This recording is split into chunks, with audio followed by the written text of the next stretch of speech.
दोस्तों, डॉक्टर पटनायक दिल्ली के सबसे बड़े हार्ट सर्जन में से एक थे। ये कहना गलत नहीं होगा कि उनके जैसा डॉक्टर वहाँ कोई नहीं था। काम में सबसे अनुभवी और ज़मीनी स्तर से जुड़े हुए वो बहुत ही विनम्र इंसान थे। एक बार डॉक्टर के बड़े समूह को अपने अनुभव उनके साथ बांटने के लिए उन्हें आमंत्रित किया गया। डॉक्टर पटनायक 2 वर्षों से अमेरिका में अपनी सेवाएं दे रहे थे और जब पता चला कि उन्हें दिल्ली जाकर डॉक्टर के एक बड़े ग्रुप को संबोधित करना है और इस ग्रुप को बताना है कि वो गांव-गांव तक अपनी सेवाएं कैसे पहुंचा सकते हैं, गांव के लोगों को हॉस्पिटल से कैसे जोड़ सकते हैं और गांवों में हॉस्पिटल का निर्माण कर मुफ्त में अपनी सेवाएं जन जन तक कैसे पहुंचा सकते हैं। उन्हें जब इस बात का भी पता चला कि दिल्ली से कुछ दूर एक गांव में डॉक्टर्स की मीटिंग रखी गई है, तब वे बहुत खुश हुए, क्योंकि डॉक्टर पटनायक दिल्ली के अलावा कई गांवों में अपनी मुफ्त सेवाएं दे चुके थे और उन्हें गांवों के लोग बहुत मानते थे। उन्होंने अपनी फ्लाइट टिकट बुक की, अपना सामान पैक किया और अगले ही दिन दिल्ली के लिए रवाना हो गए। देर शाम को उनकी फ्लाइट लैंड हुई। मौसम ने अपना रुख बदला हुआ था। आसमान से 1-2 बूंद टपकती पानी कब छोटे छोटे ओले में बदल गए पता ही नहीं चला। मौसम बहुत ज़्यादा ख़राब था। दिल्ली से एक जूनियर डॉक्टर शर्मा और उनका ड्राइवर मोहन उन्हें लेने के लिए एयरपोर्ट पर उपस्थित थे। अगली सुबह एक छोटे से गांव में डॉक्टर पटनायक को संबोधित करना था, इसलिए उन्हें उसी रात ही उस गांव के लिए निकलना था। कुछ देर इंतज़ार करने के बाद भी मौसम की स्थिति वैसी ही थी। डॉक्टर शर्मा ने मोहन से पूछा, यदि आप गाड़ी चला सकें और रास्ते में किसी तरह की कोई असुविधा न हो तो क्या हम इस मौसम में भी यहाँ से निकल सकते हैं? हाँ, मैं कोशिश करूँगा, लेकिन गांव जाने के लिए हमें कच्चे रास्तों से होकर जाना पड़ेगा, इसलिए अभी हम धीरे धीरे आगे बढ़ सकते हैं, मोहन ने कहा। मोहन ने गाड़ी निकाली और तीनों गांव की तरफ आगे बढ़ने लगे। रास्ता और मौसम दोनों बहुत ख़राब था, इसलिए वे धीरे धीरे आगे बढ़ रहे थे। कुछ दूरी तय करने के बाद जब वे एक गांव से गुजर रहे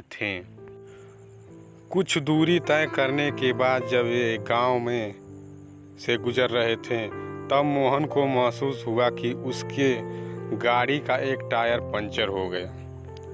उसने गाड़ी रोकी और नीचे उतरकर बारिश में भीगते हुए उसने टायर को चेक किया।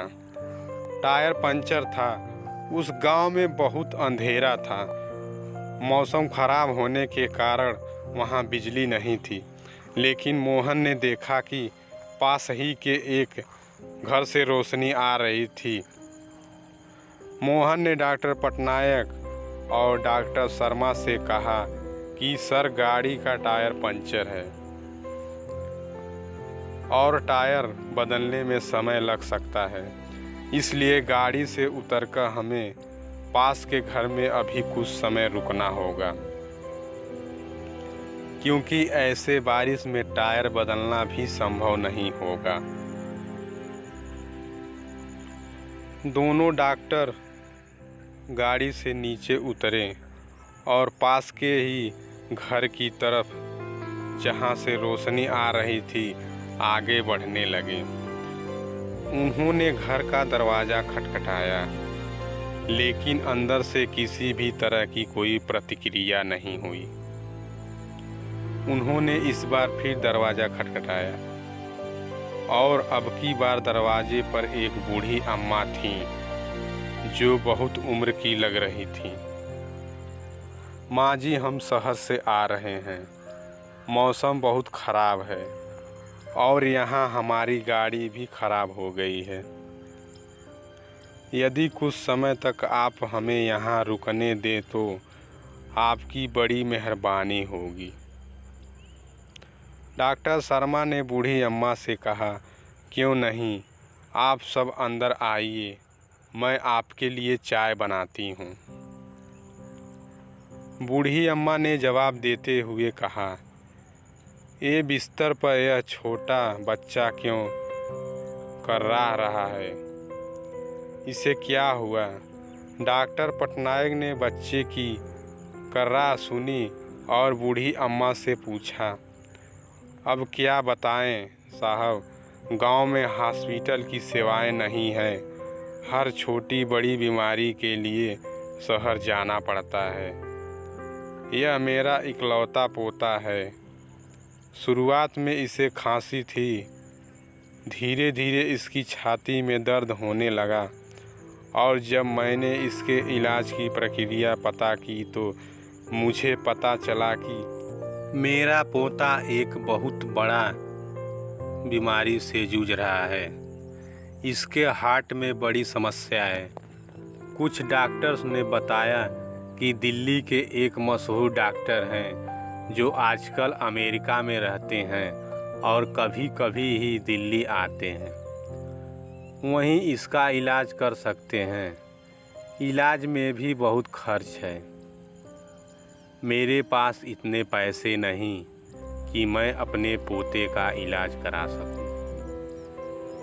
गरीबी और हॉस्पिटल न होने के चलते ही मैं अपने बेटे और बहू को भी नहीं बचा सकी।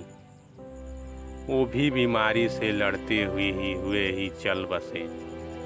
मेरे पोते के साथ ऐसा ना हो और वो जल्दी स्वस्थ हो जाए, इसलिए मैं रोज़ हर समय भगवान के सामने दिए जलाए रखती हूँ ताकि भगवान मेरे इस चिराग को बुझने न दें। मैं हर रोज़ भगवान से प्रार्थना करती हूँ कि जब भी डॉक्टर पटनायक दिल्ली आएं तो मुझे किसी माध्यम से पता चल सके और मैं उनसे मेरे पोते की जान बचाने की भीख मांग सकूं। अब सब मैंने भगवान पर छोड़ दिया है साहब, ऐसा कहकर बूढ़ी अम्मा रोने लगी। ये सब बातें जब डॉक्टर शर्मा ड्राइवर मोहन ने सुना तो उनके चेहरे पर एक अलग ही चमक दिख रही थी। डॉक्टर शर्मा बूढ़ी अम्मा के पास गए और उन्होंने उनका हाथ पकड़ते हुए कहा, माँ जी, आप जिन डॉक्टर पटनायक की बात कर रही हैं वो आपके सामने ही खड़े हैं।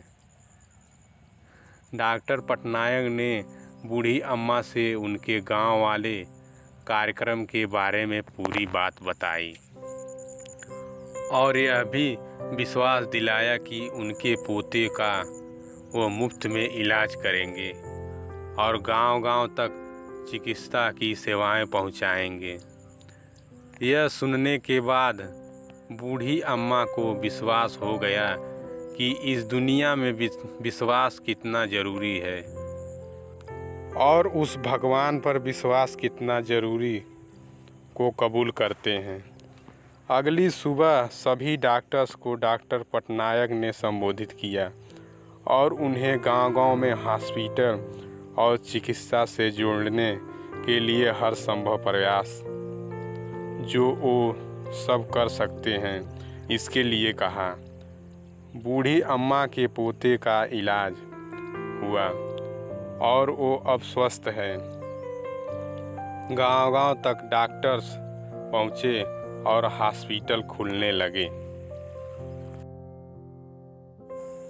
दोस्तों, इस कहानी से हम लोगों को क्या सीख मिल सकती है, कमेंट करके ज़रूर बताएं और हमारे चैनल पर नए हो तो चैनल को सब्सक्राइब करना ना भूलें। जय हिंद।